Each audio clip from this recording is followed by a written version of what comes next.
कोई प्रकार की शंका नहीं है, कोई भ्रम नहीं है, कोई भय नहीं है, उसका नाम पहला अंग है निशंकित अंग है।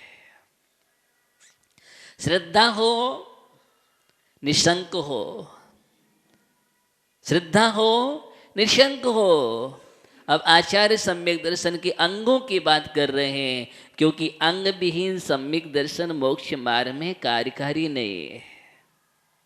अंग विहीन सम्यक दर्शन मोक्ष मार्ग में कार्यकारी नहीं है। नांगहीन मलम छेतुम दर्शनम जन्म संतिम नहीं मंत्रो अक्षर न्यूनो निहंति विश्वेद नाम। क्या कह रहे हैं आचार्य समुद्रभद्र स्वामी? जिस प्रकार न्यून अक्षर वाला मंत्र विष की वेदना को दूर करने में समर्थ नहीं होता है, उसी प्रकार अंग विहीन सम्यक दर्शन जन्म संतति को नष्ट नहीं कर सकता है। मंत्र में अक्षर पूरे होना चाहिए, वही मंत्र कार्यकारी होता है। ऐसे ही सम्यक्त पूरा अंगों से सहित होना चाहिए। अगर आपका पूरा शरीर नहीं है, शरीर है, एक हाथ ना हो या पैर ना हो, क्या बोलते हैं उसको आप? विकलांग। और उस विकलांग को अगर आप कहो पंचगणक प्रतिष्ठा में पात्र बना दें, छोटू भैया बना सकते हैं? नहीं बना सकते हैं। उसको पात्र बनने का अधिकार नहीं, पात्र नहीं बन सकता। वो आहार दे सकता है क्या? आहार भी नहीं दे सकता है। भगवान का अभिषेक भी नहीं कर सकता है। जब हम यहां पर अधिकार नहीं है तो वहां कैसे अधिकार मिल जाएगा? विकलांग नहीं होना चाहिए। जब आंख, एक आंख ना हो तो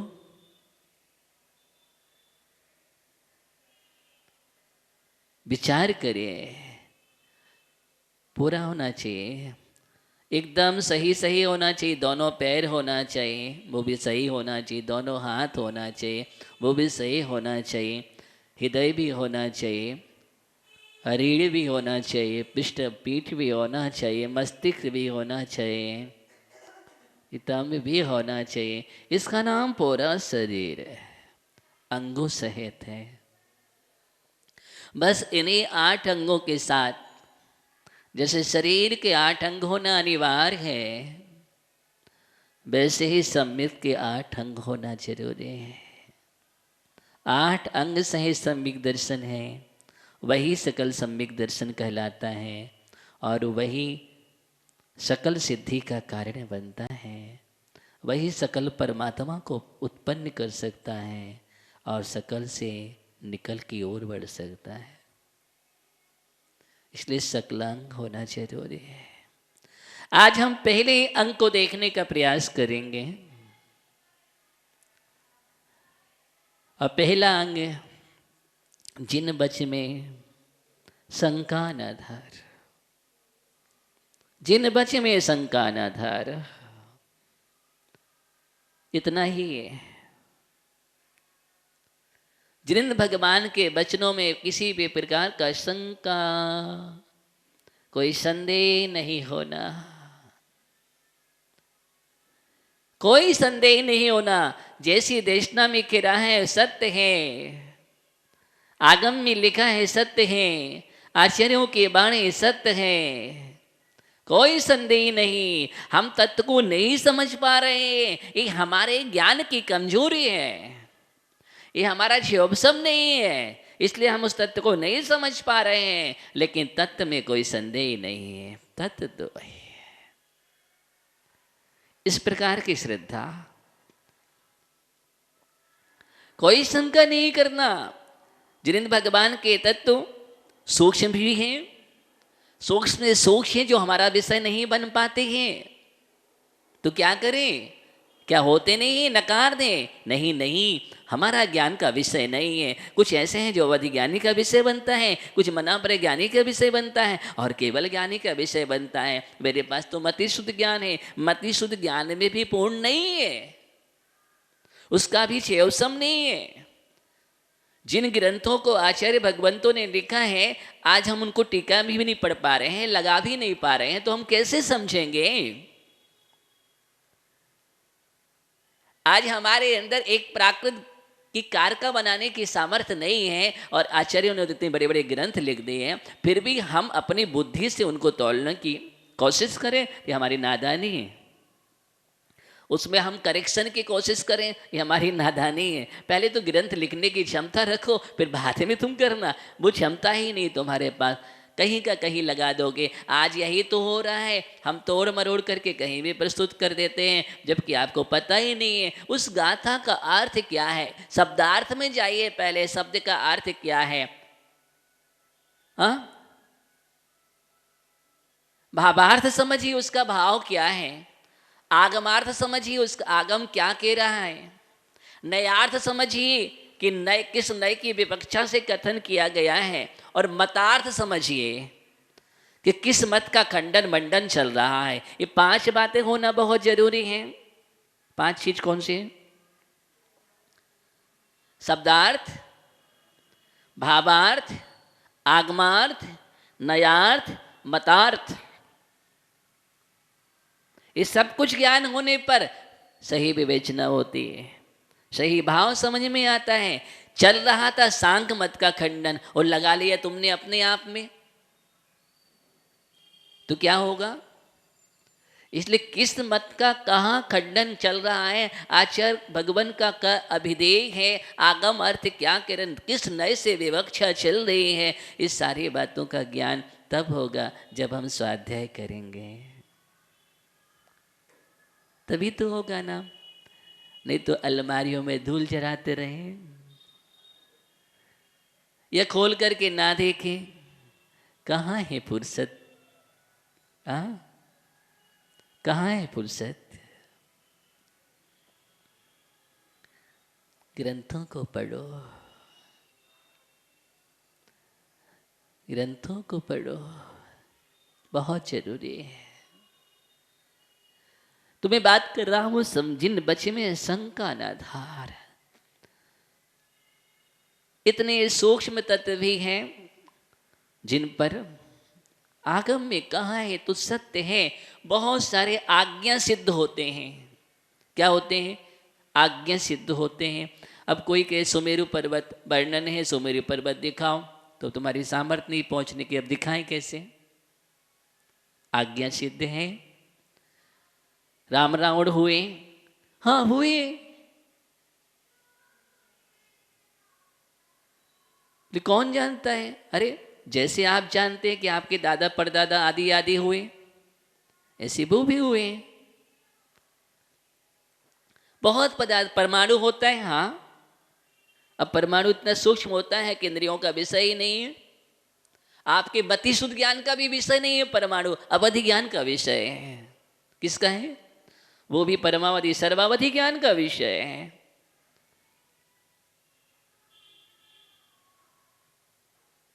सूक्ष्म विषय होते हैं, अंतरत विषय होते हैं, दूरवर्ती विषय होते हैं।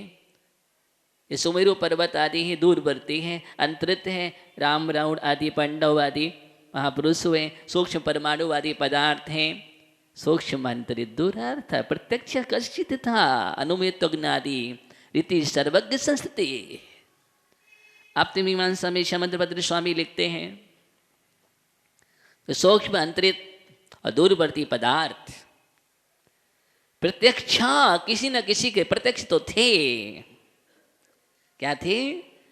किसी न किसी के प्रत्यक्ष हैं। इससे सर्वज्ञ की सिद्धि होती है, और वो जिनके प्रत्यक्ष है उन्हीं का नाम सर्वज्ञ है, उन्हीं का नाम सर्वज्ञ है। ये न्याय दर्शन का ग्रंथ है बहुत बड़ा, आप्तमीमांसा ग्रंथ समुद्रभद्र स्वामी का, जिसमें ये चर्चा कर रहे हैं, जिस पर आचार्य अकलंग स्वामी ने अष्टसती नाम का ग्रंथ लिखा है, और जिस पर आचार्य विद्यानंद स्वामी ने और अष्टसहस्री नाम का विशाल न्याय ग्रंथ लिखा है।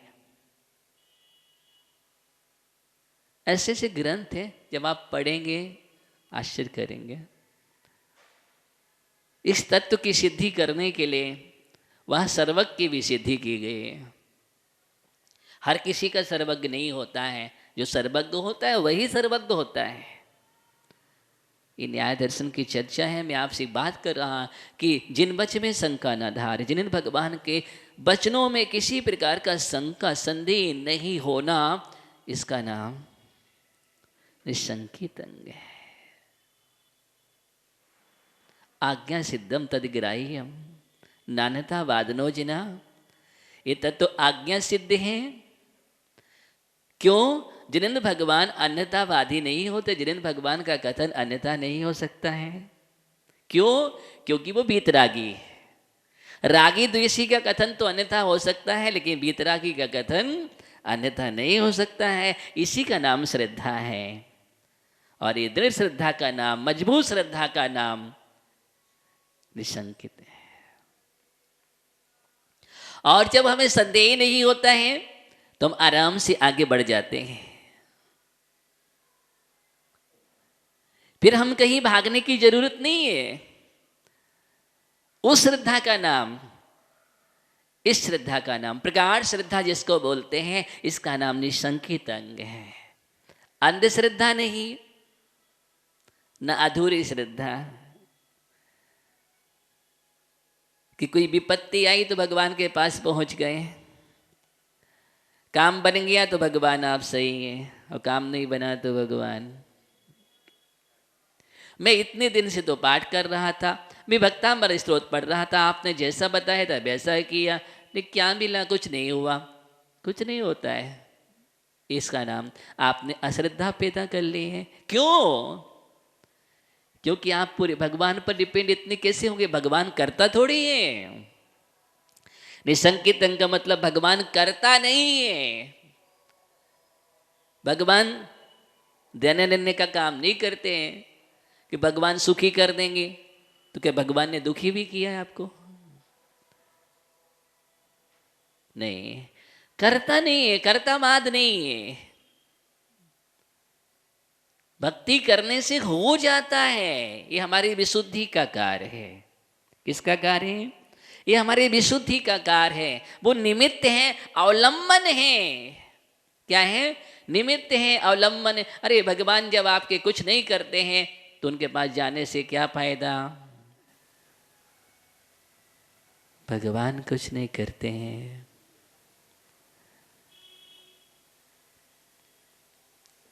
आप दर्पण को देखते हैं ना,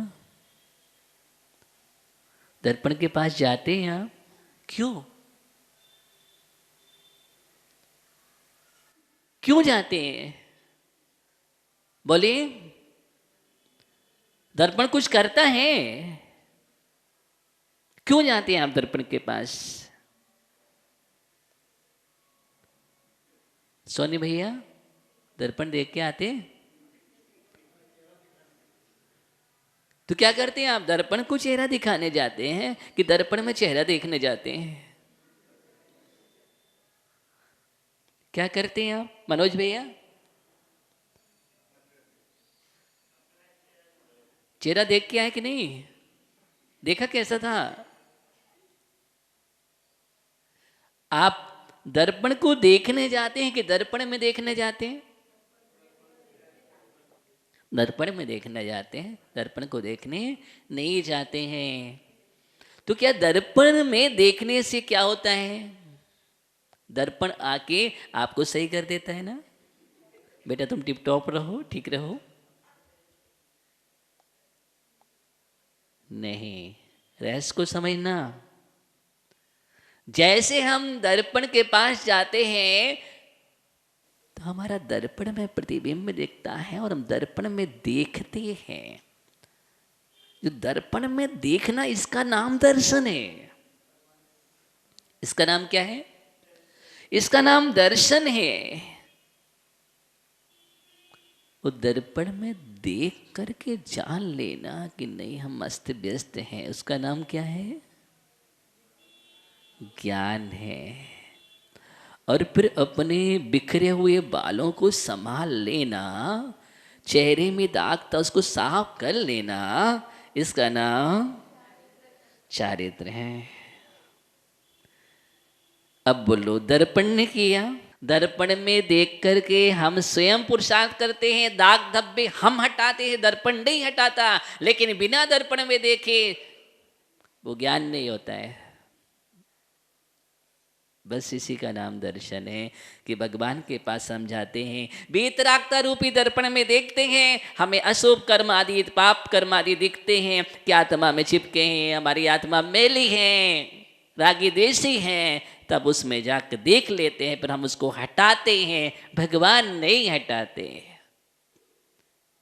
ये भगवान रूपी दर्पण में देखने का फायदा है। इसलिए दर्पण है, इसके बिना काम भी नहीं चलेगा।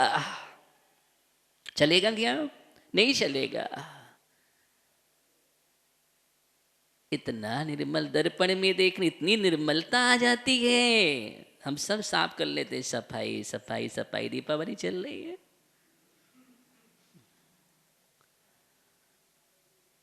एक दीपावली ऐसी भी मना लो, बहिरंग की सफाई अभियान की जगह अंतरंग का सफाई अभियान शुरू कर दो, एक दीपावली। और जिस दिन तुमने अंतरंग की सफाई अभियान चालू कर दिया, उस दिन तुम्हारे जीवन की दीपावली हो जाएगी। भगवान महावीर स्वामी ने क्या किया? अंतरंग की सफाई अभियान चालू की, केवल ज्ञान का दीप जला, और डूबे तो निर्माण दीप जल गया। और गौतम स्वामी डूब गए, तो फिर क्या हुआ? इसी का नाम दीपावली है। कुछ लोग कहते हैं आज मुहूर्त करेंगे, गलत। ये तुम्हारी कच्ची श्रद्धा है या अंधी है, अथवा श्रद्धा से विहीन हो। कि जब केवल ज्ञान नहीं हुआ, भगवान का मोक्ष ही नहीं हुआ, तो मुहूर्त किसका, दीपावली किसकी, कहाँ से दीपावली हो जाएगी? आप रूढ़िवादी परंपरा में चल रहे हैं, किस में चल रहे हैं? ये मूर्ताएं क्या है? बोलिए, हम आपसे प्रश्न करते हैं। आप धर्मात्मा हैं? नहीं है। आपके अंदर जैनत्व है? नहीं है। संस्कृति के खिलाफ। समझो इस बात के लिए।